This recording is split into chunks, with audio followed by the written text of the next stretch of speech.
White Sox fans, welcome to episode 3 of Rebuilt, a failed White Sox project, looking back at the tumultuous ups and downs of failed Rebuild 2.0 under the direction of Rick Hahn and Kenny Williams. Tonight, we're going to be taking a closer look back in time at the prospect hype machine that was circling around this team beginning in 2017 after the acquisitions of many of the top 100 prospects. Tonight's special guest, you know him as White Sox Dave from Barstool Sports. David Williams. Dave, how you doing? It's good to see you guys. How's it going? You know, it could be going a lot better if this baseball team wasn't making us completely miserable, forcing us to have to relive all of these failures here and go back through this timeline of events and how everything went so wrong. But here we are. Yeah, we've been asked to do it, Dave. We've been asked by many people. What you guys are doing is necessary, and I'm glad you're doing it because I am at the point where I detest the organization so much for what they have done over the last handful of years that I truly think that they need to have their nose rubbed in it continually over and over again, like a puppy who took a dump on the living room carpet, to like understand what they have done to us and to the organization that we invest all our time, emotions, finances, money, relation, like everything about us is that organization. We've made it a part of our lives, and they like what they've done to it is abhorrent. And I can't wait till the final product comes out because I fully plan on blasting it out every single way I have imaginable, because it will get to them and they won't like it. And they're going to say, they're going to blame us for not understanding or whatever inside their own heads and in their conversations. But it doesn't matter because this is the truth and we all know it. We all, like, it's in plain sight, you know. It's no longer just circumstantial evidence. It's in plain sight how this organization operates. And I don't want to go over the timeline of events again because it's just going to make me mad. But like I said, this is necessary, and I'm happy to do so. So, like, hopefully it can be at least a small part of enacting some change. That is definitely the hope. So as we hit the Wayback Machine, I'm going to go back to Tuesday night, July 18th of 2017. I am driving home from the ballpark. I'm going down 31st Street, getting ready to get back onto the Dan Ryan to head back out to Northwest Indiana. I just saw Clayton Kershaw and the Dodgers beat the White Sox at home. And on the way back, listening to the postgame show, Rick Hahn is taking part in the postgame presser and announced that Todd Frazier, Tommy Kahnle, and David Robertson have been traded to the New York Yankees for a package headlined by former top 100 prospect Blake Rutherford. The big news out of that postgame presser was that the Sports' number one prospect, Yoan Moncada, who had come over the previous December in the Chris Sale deal, was going to be getting called up, coming to Chicago, starting at second base the following night.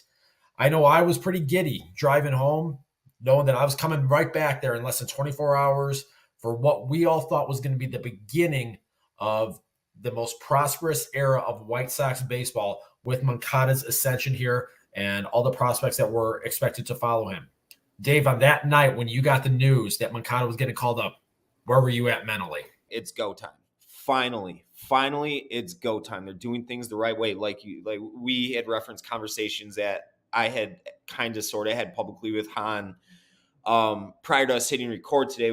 We'll get to that stuff later, but like everything looked like it was being laid out very clearly and with very much intent, and that was the start of it. And I was ready to go. And that was still like there, like anybody who watches baseball or follows baseball knew Moncada it was going to take a minute, but like the flashes, man.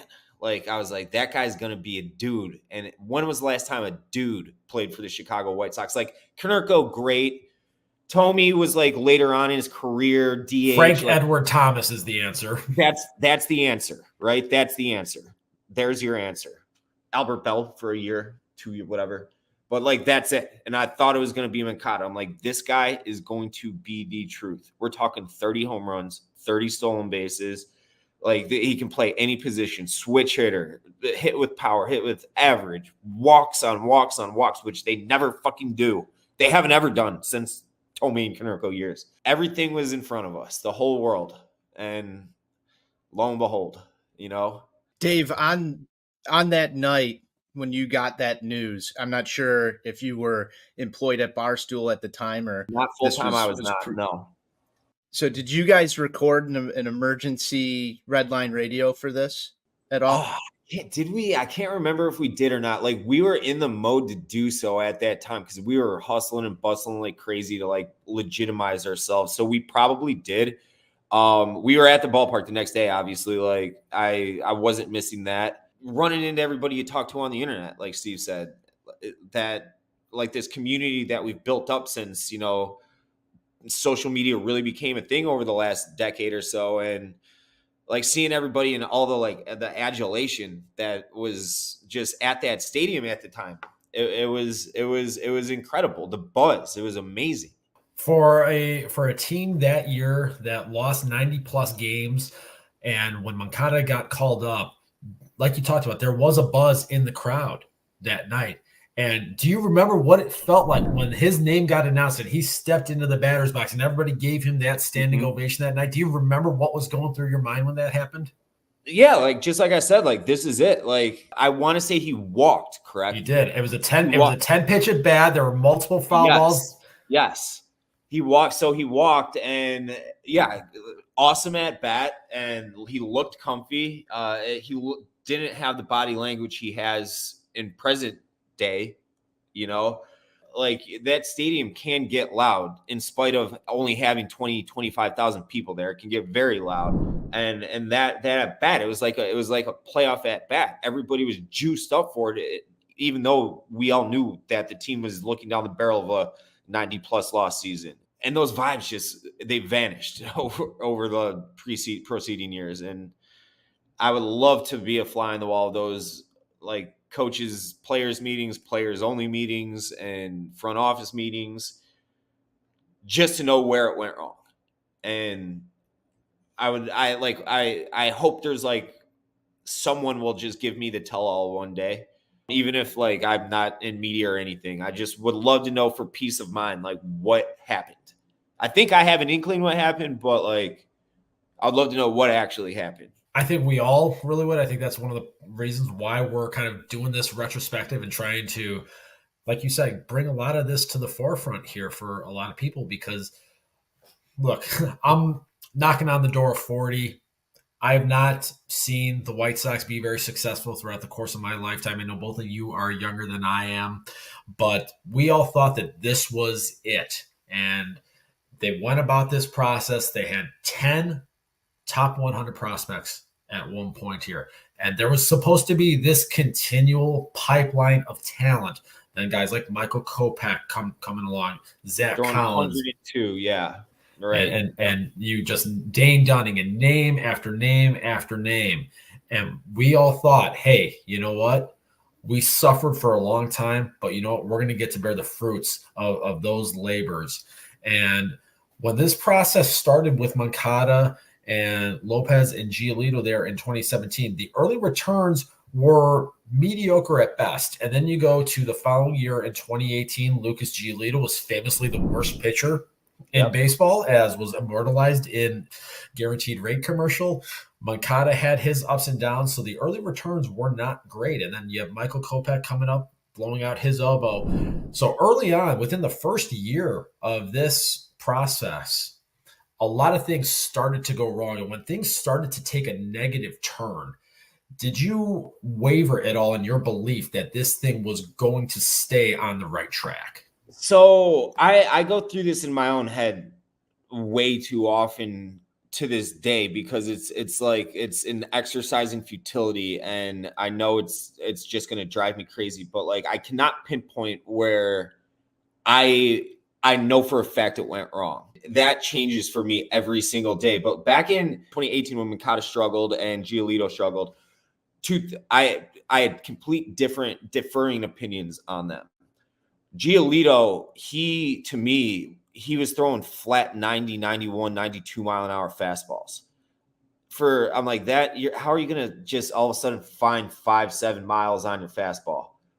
I didn't think it was going to happen. I thought he was just a fucking cooked prospect that like something happened where he sucked and was not going to pan out. Obviously that spider tack became a thing. He did change his mechanics and his body composition, all that. And he became that front of the rotation pitcher. And he was great. Mankata, I was willing to give him all the time in the world because I truly, truly believe it is easier to teach a hitter to be more aggressive than it is to make a hitter tone it down on his aggressiveness. Like you can teach someone to swing, like just be like, yo, swing the fucking bat. Other than like, hey, don't swing. Like Tim Anderson, he's not going to all of a sudden be drawing walks at an 8, 9, 10% clip. He's going to be that 2, 3, 4, 5% guy forever. Mankata, he was walking at that, 13% clip or whatever that 2018 season with that insane strikeout rate. Just be more aggressive. That doesn't mean you can have to tone back on the walking. Just be more aggressive in the zone. That's an easy adjustment to make. He made it. Since then, I don't know what it's been. And like people are like, oh, he was a fucking 5-WAR player in 2020. He signed a contract. No. He became lazy. I know that for a fact because his teammates have told me that, multiple of them in different conversations. He became lazy for one. He got paid and became lazy. 2, even if that's the case off the field, whatever, I don't really give a shit because you have all these God-given tools in the world. He just stopped making the decision to be aggressive on pitches in the zone again. Obviously, people fucking talk about the injuries. I know he's bad back, whatever. That is not a guy that plays winning baseball. His stats might show otherwise in some of these years. There are winners and there's losers. That guy's a loser. I hate to say it. Ken W.O., that fat prick, was dead on about that guy. He was dead on. And he might throw together a 5-win season again next year, whatever. That guy's not a guy that you like. He's got to be the last piece, not the piece, because of it, how he is right here. He just doesn't give a shit. It is what it is. However, you got a business to run. You got to fucking make up for these missed prospects that you paid before you had to pay them, which was the case with many guys over the latter half. And a lot of those deals did work out with like Sale, Eaton, Anderson, Quintana, obviously. It didn't work out for a few of the other guys. Eloy, obviously, Bummer stinks. He was the highest pre-arb pitcher ever extended that wasn't a starter, I believe, at the time. But it all boils down to me is them completely punting on the big-time free agents that they said to my face, as you referenced prior to us hitting record, Steve, to right the wrongs on the prospects that didn't pan out. Dave, I think that's a good inflection point here for Steve to sort of preface exactly what we're talking about, because I do want to jump into these big-name free agents that we missed out, and there's a large list of them. For anybody listening who doesn't remember, in February of 2018, the White Sox Talk podcast with Ryan McGuffey, Chuck Garfine, they did a live taping with Rick Hahn and a full studio audience, of which Dave and I were in attendance at Reggie's Bar down in the South Loop, and they opened it up for a live Q&A.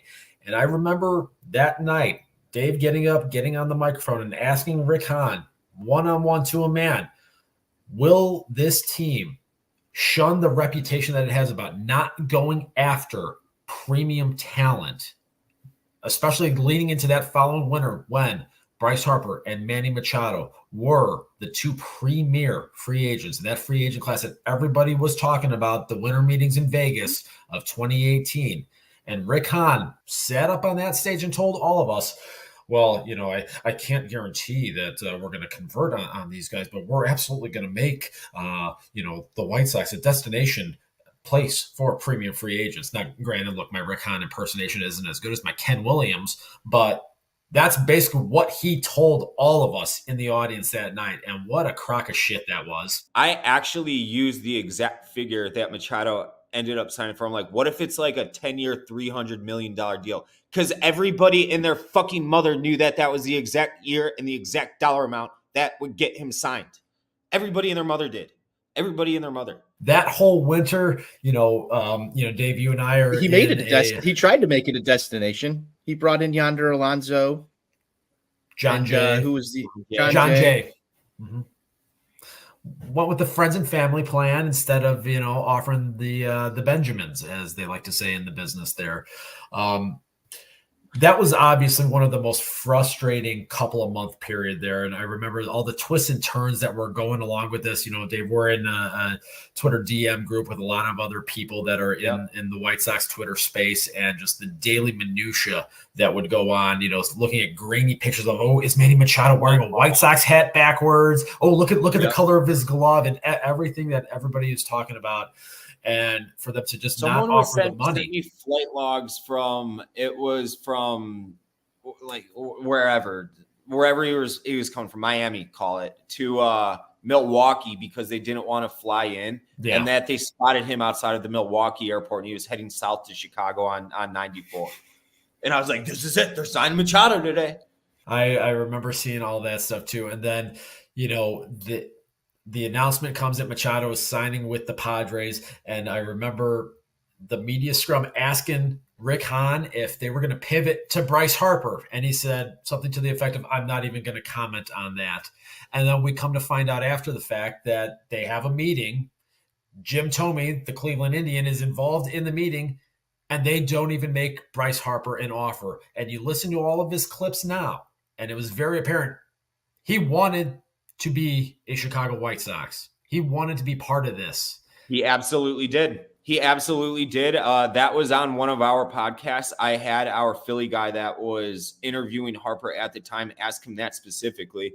And to Harper, like, it was more Harper's naivety to the question, because it was a Philly podcast, and it didn't have anything to do. So I think he probably got more specific than he should have and would have if it were a Chicago-based show. And he's like, yeah, I love the White Sox. Like, I met Thome, and the TLDR is that they ghosted him after the meeting. They just stopped talking to him. And that didn't vibe with anything at what Rick Hahn told me that 2019 spring training, when I interviewed him in an RV, I'm like, why didn't you guys pivot to Harper then? And he's like, we did go after Harper. He told me this to my face. Why would Bryce Harper lie about that, though? It would make sense for Rick Hahn to lie about that, because he's got a safe face. Bryce Harper wouldn't lie about that. He would have said, like, they made a hell of a fucking pitch, nailed it on the contract. I was just more comfortable in Philly, East Coast wife, whatever the story is, whatever. He didn't say that. Harper didn't say that. He has no reason to lie about that. They didn't go after those two players at all. They were bullshit offers, the one to Machado, and they didn't go after Harper. And Harper was the better fit from day one, 10 times out of 10 anyways, and they didn't even go after him. Dave, do you believe that those failed free agent pitches had a negative effect on the White Sox trying to bring in premium talent afterwards? If I messed up in the workplace or in a relationship or in anything in life, I would want to right that wrong and probably go a little bit above and beyond to right that wrong, right? Like, that's how, like, hey, we missed on those two. I mean, I don't know who the next free agent class was, whoever the next superstar was that was, there for the taking. They stopped. They punted every single which way. AJ Pollock, Josh Harrison. I mean, they've had the obvious two holes in right field and second base for 12 years. They punted and they tried to do the patchwork because they paid guys too early, maxed out their budget. The old man upstairs took the rug from under Rick Hahn's feet. I do believe that happened too. I do believe there was a point in time when the Bryce Harpers were told that he would be able to go get them, because why would Hahn say all that stuff knowing that he's the only guy in the front office that talks to the media, So like I said to you guys prior to the show starting, all of this is piecing together as we speak right now. So I know I'm getting wordy, but like all of the timeline makes sense to me, leading up to current day. One of the other things that I wanted to talk to you about, so you were kind of somebody that, for better or worse, was at the forefront of the hype machine around the prospects when they were in the farm system and around Rick Hahn. You famously had the Hahn t-shirt that was circulating around. Looking back on all of it now, how do you put all of that in retrospect and kind of some of the things that you did from a marketing and promotion standpoint? It's very weird. I mean, that was a long time ago now, and I'm 35 now. I was still in my late 20s then. Much changes in that time frame. Like, I'm much more adult like now. So like that kind of stuff, like I was more gung-ho about doing all of that stuff. But like with the ascension of Barstool, especially after Churnin acquired them, I knew that there was a path to making that a full-time job. And I knew that Chicago was just laying there for the taking in a new age media sense, because we didn't have that yet. And to all of our credits, you guys, the 108 guys, like we all knew that, and we made this community together, but like I fell face first into having the biggest platform. Like, Barstool is obviously huge, and I'm very every day I wake up, I'm like this. Because I have a larger following doesn't mean I know more about baseball than anybody else. It means I have a lot more eyeballs on me, though. So that was a lot of weird pressure, but like I wanted to become sort of the liaison between the organization and the fan base. Like, I didn't want to be like sitting there giving post-game interviews like, oh, why'd you go 2 for 4 today? I wanted to, provide the humor, show like the personal lives of these guys a little bit, and like humanize them like I did with Han. And I think I did a good job with that. But like, I learned quickly that my success also was like directly correlated to the success of the White Sox. So when they were at their biggest, I was at my biggest. Now they're a complete afterthought. No one cares about what I have to say anymore. So that part sucks, and it's selfish. And you guys feel that too. I'm sure your guys' views have gone down and everything. I know the 108 guys, and that's just like, if you're going to consume White Sox content right now, you're a masochist, and it's gotten to the point, like, if people recognize me on the street or anything and ask me about the White Sox, I don't even want to talk about them because I'm embarrassed that I'm associated with them, like on a tangential level. And I just give them the same spiel. It's like, I detest this organization. They lied to our faces. They said things were going to be different. They took us for a lot of money, which I know, like, I would never tell anybody not to go to the games. Like, if someone cons me, like I feel like they did con me, I'm not going to let them keep conning me. That's why I haven't been to a game since last July. I'm like, absolutely not. I'll see you when I see you. So, I mean, I did. And on that exact note, I said this on my show today. I truly think that these assholes, and we've all heard the Brooks Boyer shit that's come out over the last month or two.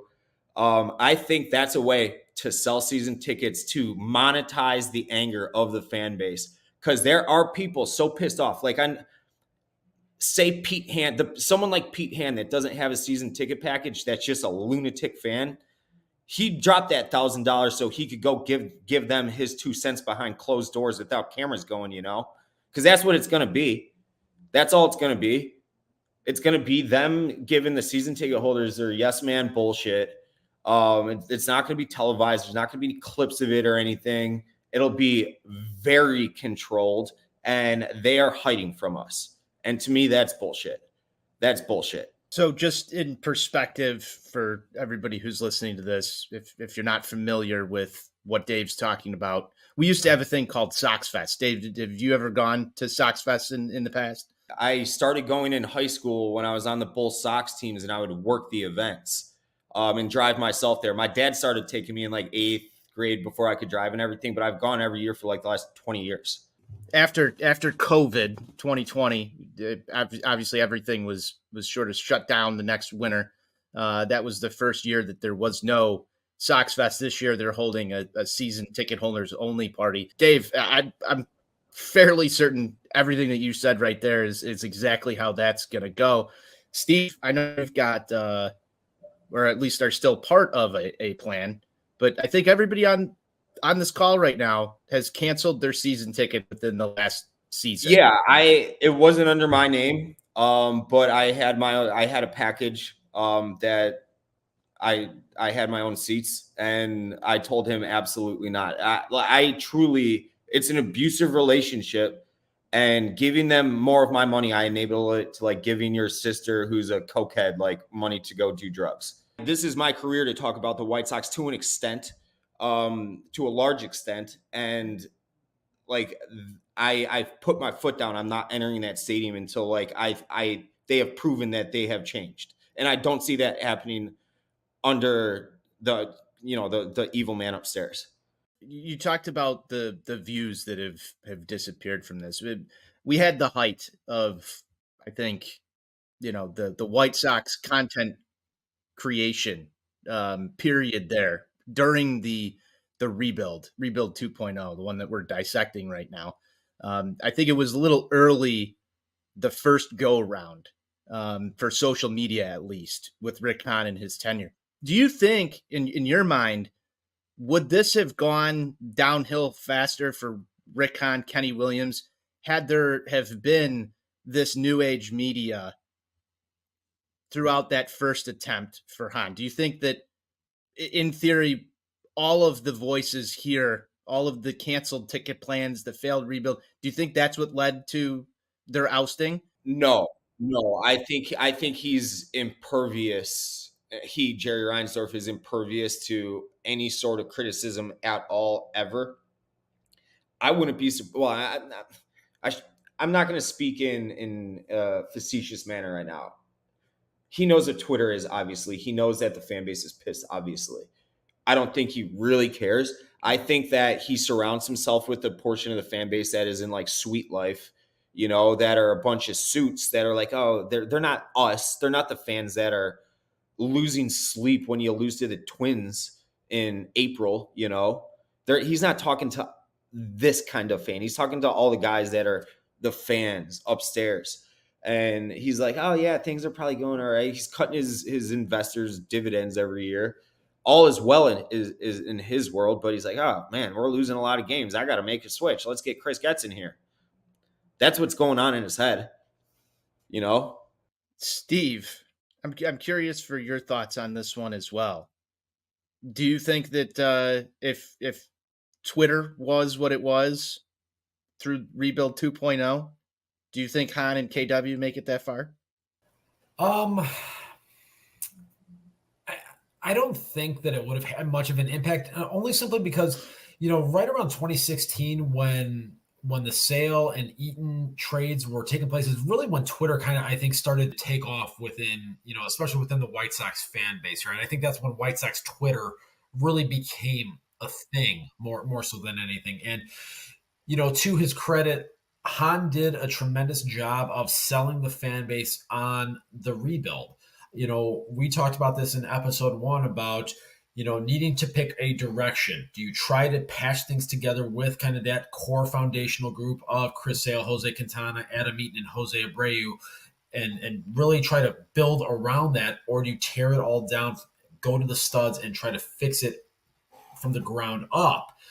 That was really the discussion. But and I think the success of the rebuilds of Houston, the Cubs, I think it made it fashionable, and I think it gave him a way out to be able to do that publicly without facing the criticism that maybe he otherwise would have faced at a different time. So I don't think that really mattered that much. And Dave, something that you talked about there about Jerry Reinsdorf being impervious to fan perception or any kind of negative press that's out there. I think the only time he really cares about any negativity thrown his way is, you think about during the pandemic, think about that episode of The Last Dance, that final episode when he got just absolutely torched and he had to have a public statement issued saying, talking about the fact that he didn't tear that team apart, because the only time he really cares what is said about him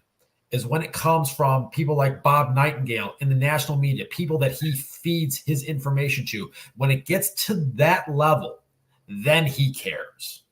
So David Sampson came out and said Jerry Reinsdorf gave me great advice one time. He said, always finish checking, always leave the fan base with that carrot dangling in front of them.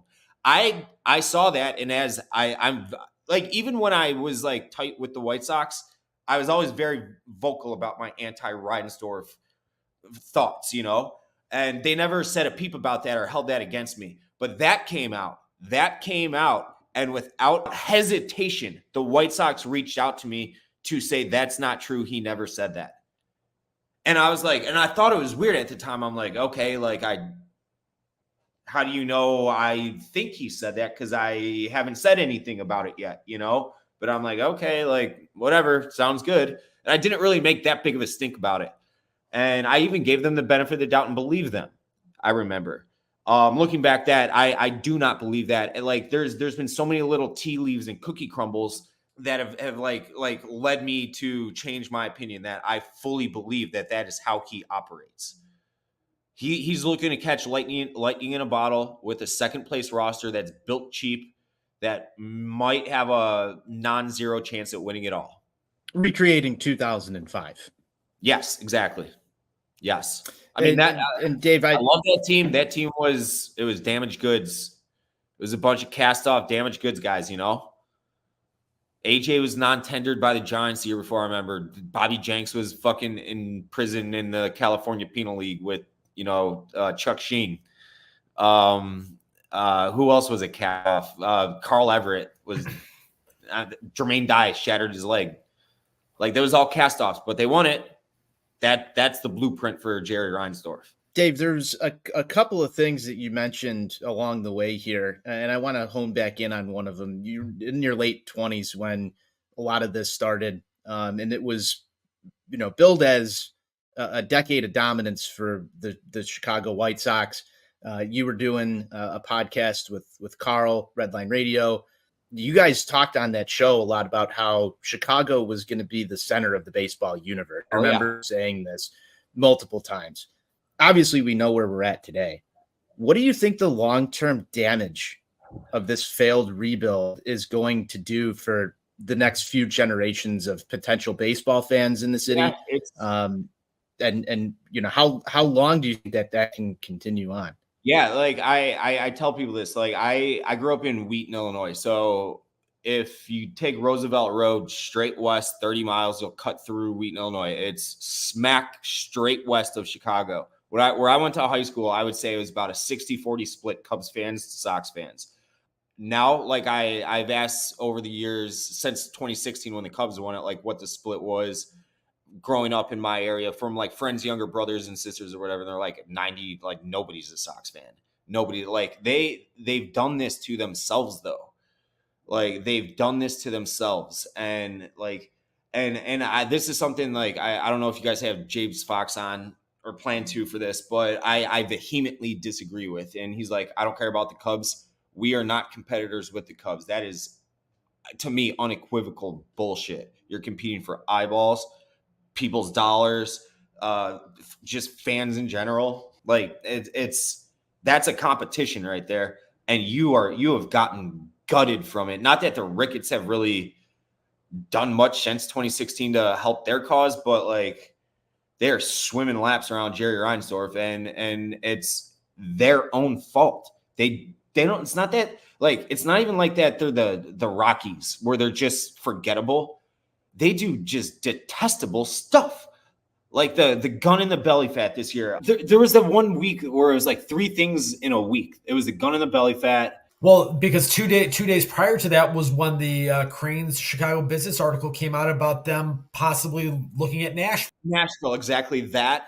It was like 3 in a row, and then the Benetti shit that came out, after the season ended, and it's just like it's like you guys. It's not that you're not fun to root for; it's that you try to make it impossible to root for you because you don't do anything right. You do nothing right. I was so irate the day that Chris Getz got hired that I was sending off pissed off texts to White Sox FO officials. And I'm like, hey, I all I said is I need to sit down with Getz in the next week or two. I said it like that, not like, hey, can I get a sit down with Getz?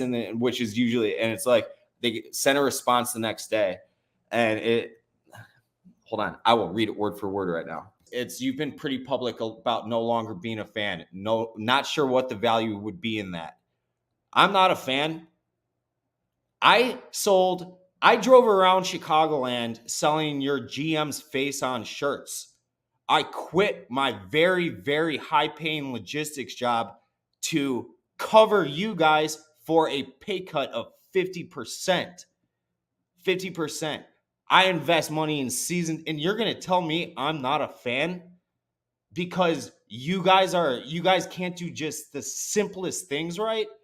That's when I was like, done with going to your guys' games. So I was kind of planning on ending that on that because I haven't said that very publicly yet.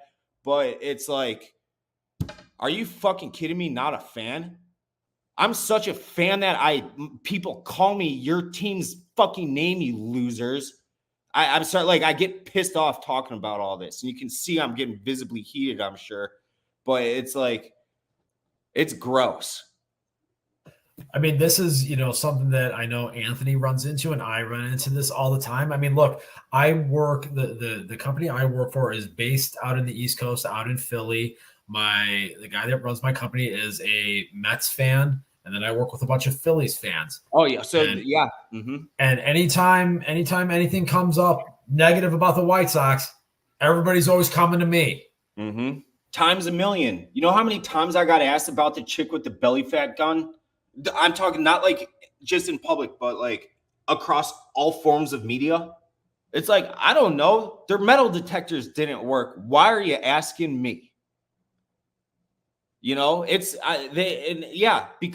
like Sox fans, there's not many of us, but the ones that are there were like, we actually give a shit. We give a shit so much that we're sitting here talking about them at 8 p.m.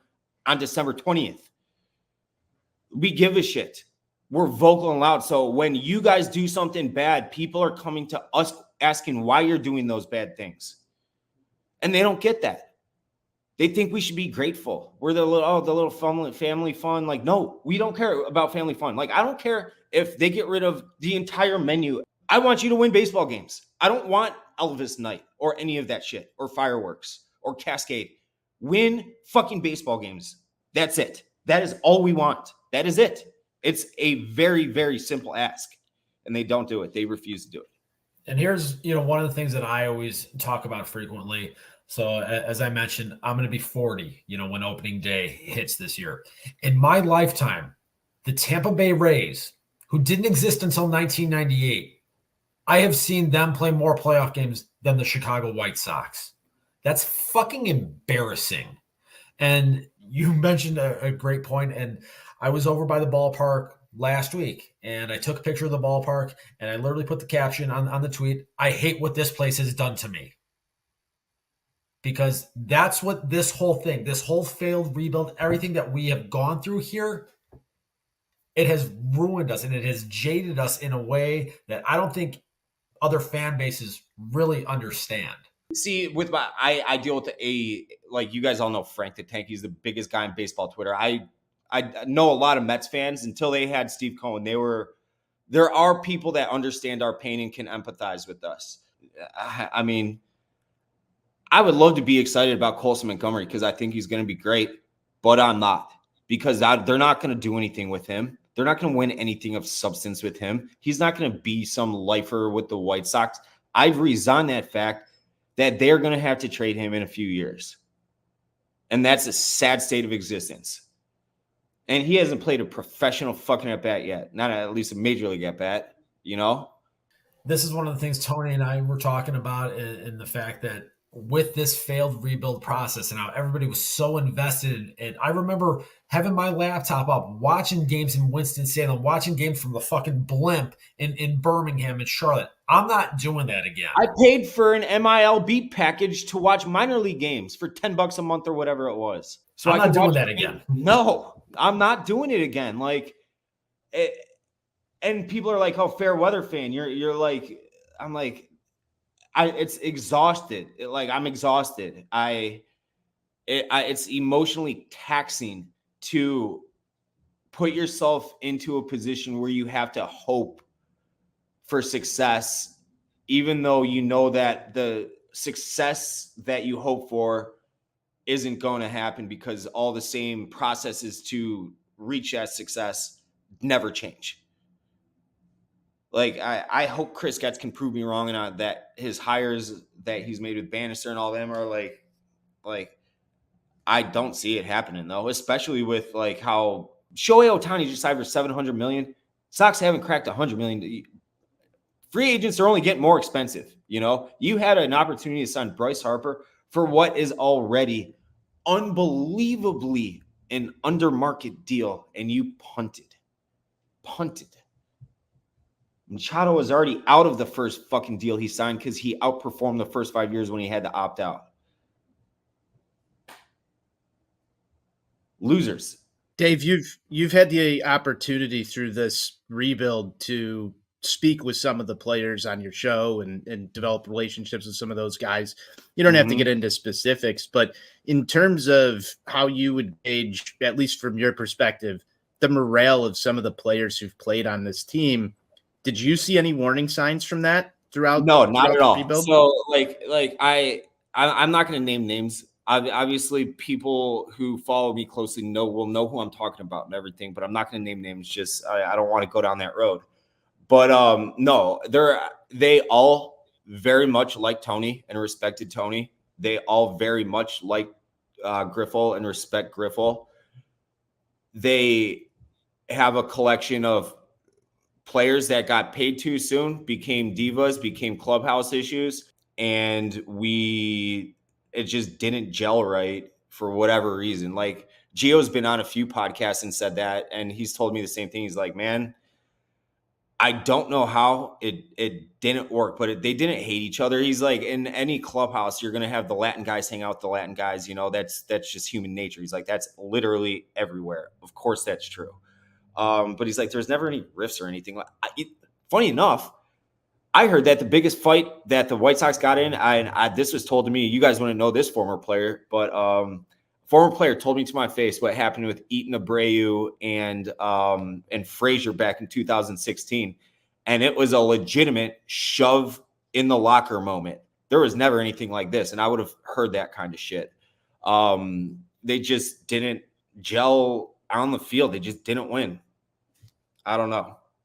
But I mean, they like for everything that Tony was, they all liked Tony. They said that he was like first guy in, last guy out.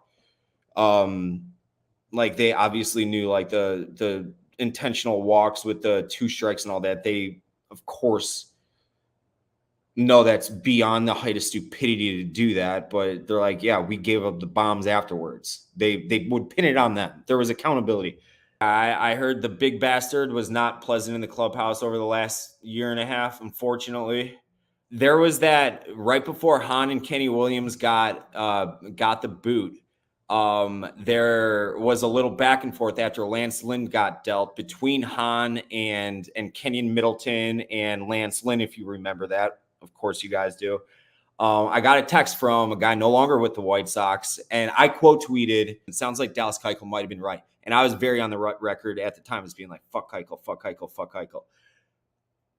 I got a text from a former player that played through all of this immediately with the screenshot of my tweet and said that Dallas Keuchel, he was just the first one to talk about it.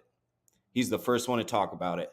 He was just, he was cooked at that point. So it looked bad coming from him, But he's like, there's guys that don't prepare. Like, these guys don't know how to win.